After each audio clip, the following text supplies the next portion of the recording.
A lo largo de varias décadas enseñando yoga, he podido constatar el influjo que han tenido y siguen teniendo algunos gurús populares del yoga postural, como Iyengar o Pattabhi Jois, en la forma en que los practicantes con experiencia previa en yoga suelen ejecutar estas posiciones.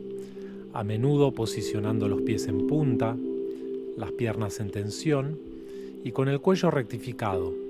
tal como se lo puede ver, por ejemplo, a Iyengar en su icónico libro de 1966, La luz del yoga. Este detalle no menor siempre me ha llamado la atención en relación a cómo determinadas instrucciones se fueron generalizando como una interpretación, llamémosle correcta, de cómo deben practicarse las posturas invertidas y el yoga físico en general.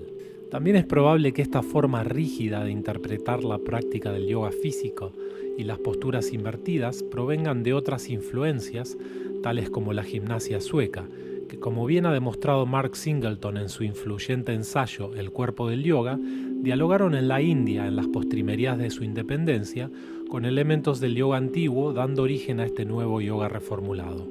ya que no deberíamos olvidar que el origen del yoga postural moderno está más cerca de un gimnasio espartano al estilo de los actuales de CrossFit que a un templo perdido en los Himalayas. Pero recién en los últimos 10 años las consecuencias de esta forma de instrucción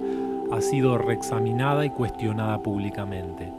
al menos hasta que los efectos secundarios manifiestos en forma de lesiones productos de la práctica de dichas posturas y la manera poco didáctica y a menudo violenta de abordar su enseñanza llegó a la palestra pública, sobre todo a raíz de videos e informes que ponen en duda este tipo de accionar por parte de varios de estos tótems del yoga moderno, como los que visionamos al comienzo del ensayo y que hoy en día, afortunadamente, observamos como una conducta más que cuestionable.